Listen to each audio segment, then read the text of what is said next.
Jadi gembira di atas salahnya orang lain, gembira di atas kekeliruannya orang lain.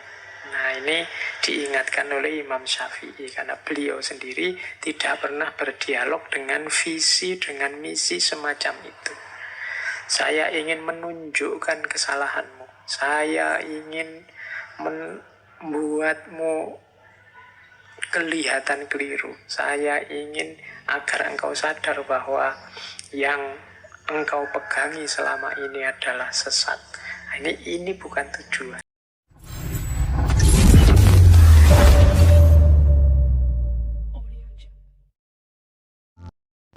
Assalamualaikum warahmatullahi wabarakatuh. Jumpa lagi di Hani Channel. Dari ranah ilmu ada juga pandangan-pandangannya Imam Syafi'i tentang debat. Jadi Imam Syafi'i termasuk ulama yang tidak suka debat yang sembarangan. Perbantah-bantahan yang tidak produktif, yang tidak konstruktif, yang hanya menghasilkan konflik, hanya nambah musuh. Katanya Imam Syafi'i, termasuk menghinakan ilmu, yaitu berbantah-bantahan dengan setiap orang yang membantahmu dan berdebat dengan setiap orang yang mendebatmu. Jadi bagi Imam Syafi'i, tidak semua tantangan debat harus dilayani. Tidak semua bantahan harus dijawab dengan bantahan. Nanti lahirnya berbantah-bantahan. Kadang-kadang kalau setiap kritik, setiap debat kita layani, hasilnya tidak produktif, bahkan malah menghinakan ilmu, menjatuhkan status ilmu, membuat orang kadang-kadang yang dikejar hanya menangnya saja. Kalau sudah menangnya saja, benar dan baiknya tidak jadi fokus lagi.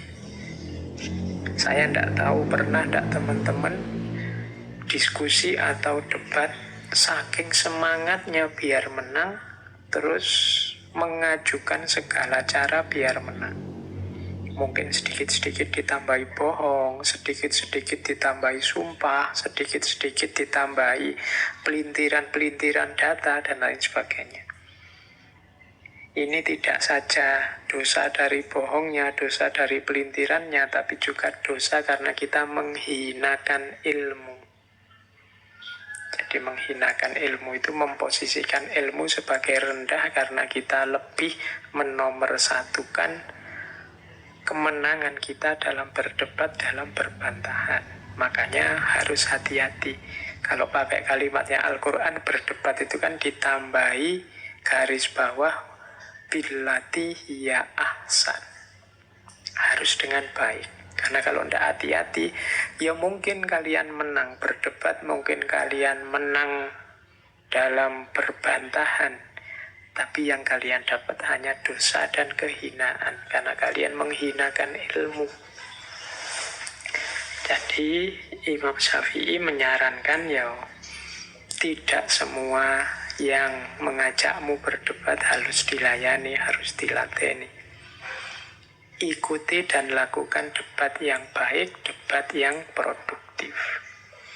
Selanjutnya Imam Syafi'i juga menyatakan, aku tidak pernah berdialog dengan seseorang dengan tujuan aku lebih senang jika ia berpendapat salah. Jadi kalau kita memang harus berbantahan, berdebat, berdialog dengan orang, fokus dan tujuannya tetap hanya kebenaran dan ridhonya Allah, bukan menang kalah. Di kalimatnya Imam Syafi'i yang terakhir ini kan banyak orang debat yang tujuannya biar aku menang dan aku senang kalau lawanku ternyata salah. Aku senang kalau musuhku berpendapat salah. Jadi gembira di atas salahnya orang lain, gembira di atas kekeliruannya orang lain. Nah, ini diingatkan oleh Imam Syafi'i karena beliau sendiri tidak pernah berdialog dengan visi, dengan misi semacam itu. Saya ingin menunjukkan kesalahanmu. Saya ingin membuatmu kelihatan keliru. Saya ingin agar engkau sadar bahwa yang engkau pegangi selama ini adalah sesat. Ini bukan tujuan. Orientasi berdiskusi, berdebat, katanya Imam Syafi'i, tolong jangan ini. Apalagi dilakukan secara terbuka di depan orang banyak, atau kalau hari ini di media sosial yang umum, yang ini kan sering seolah-olah memang kita ingin menunjukkan betapa hebatnya kita, betapa lurusnya kita, betapa pinternya kita, dan betapa rendah dan kelirunya orang lain. Nah, ini nasihat dari Imam Syafi'i. Bahkan menurut Imam Syafi'i, kalau memang kita ingin meluruskan orang, menasehati orang, kalau bisa sebisa mungkin ya secara tertutup, diam-diam.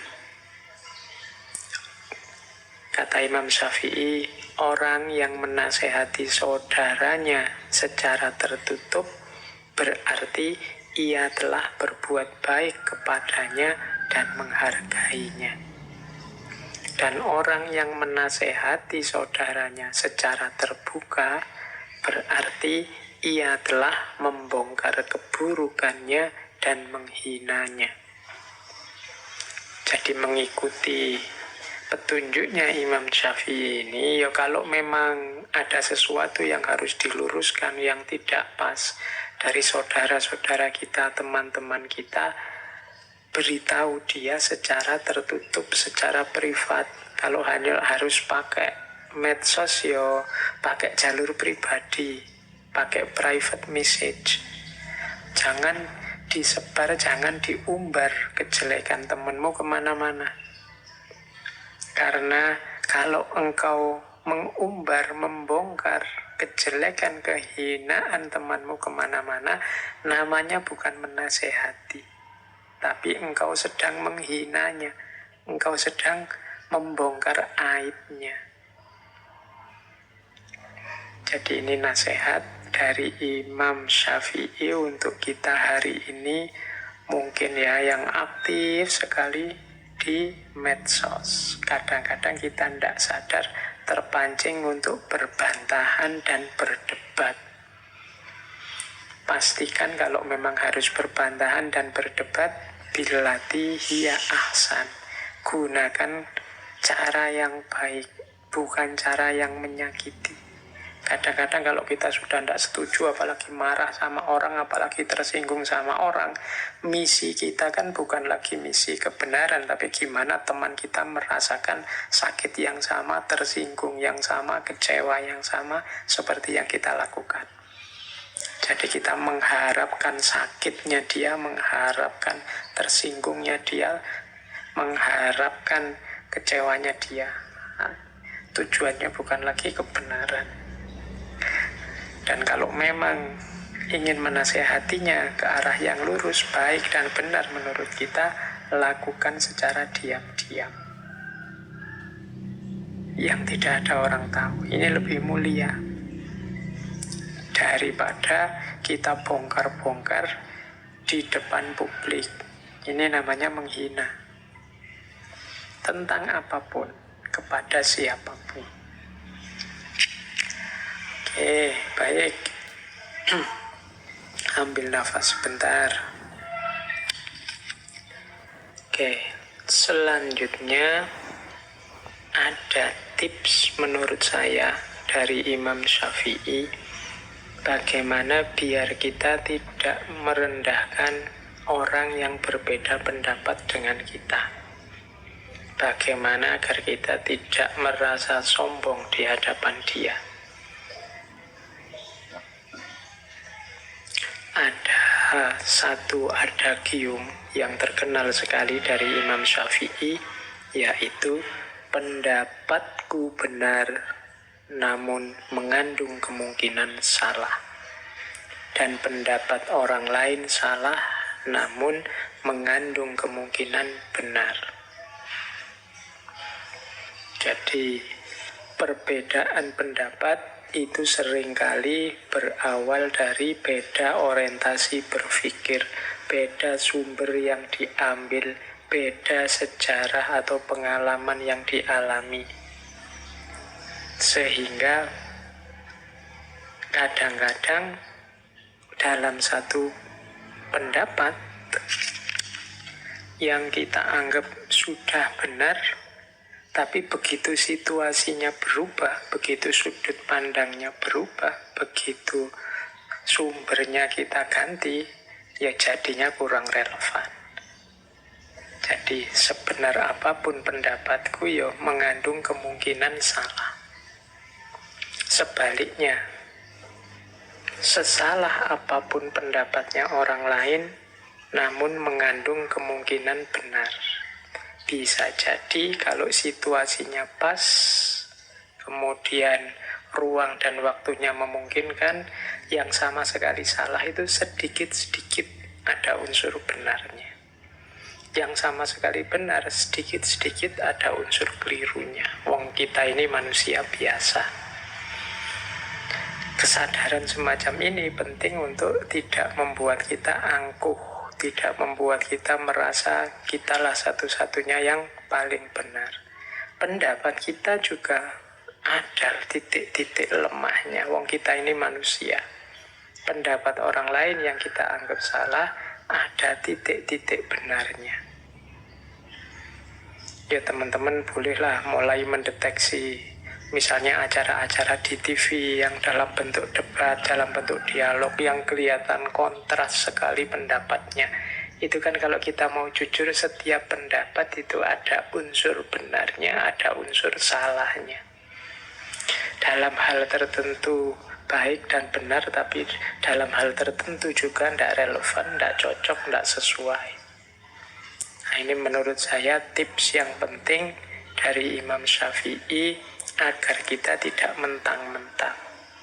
Pendapatku benar, saya yakin pendapatku ini benar, makanya aku ambil yang ini, aku pedomani yang ini, aku yakini yang ini. Tapi aku ini manusia biasa. Ada titik-titik salahnya, ada titik-titik lemah dan kelirunya. Maka pendapatku benar, tapi mungkin juga ada unsur-unsurnya yang salah.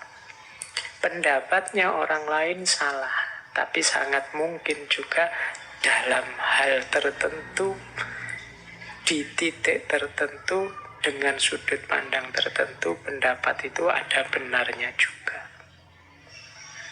Nah, jadi ini nasihat-nasihat yang berkaitan dengan ilmu.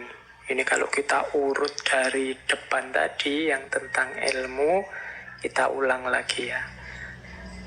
Jadi yang pertama, ayo serius belajar. Kalau tidak, kita akan menanggung perihnya kebodohan. Kemudian kalau kita belajar harus siap menyiapkan 6 bekal. Kecerdasan, kesungguhan, kesabaran, modal, guru, dan juga waktu. Kemudian bersihkan diri, karena maksiat menghalangi masuknya ilmu.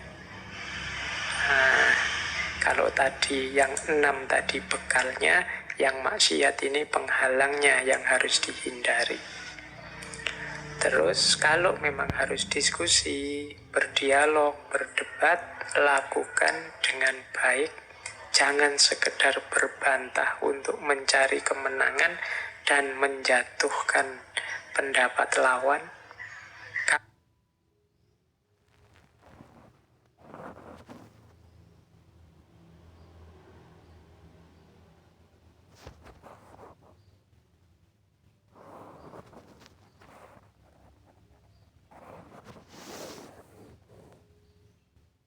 Kalau memang harus menasehati yang berhubungan dengan aibnya saudaramu, nasihatilah secara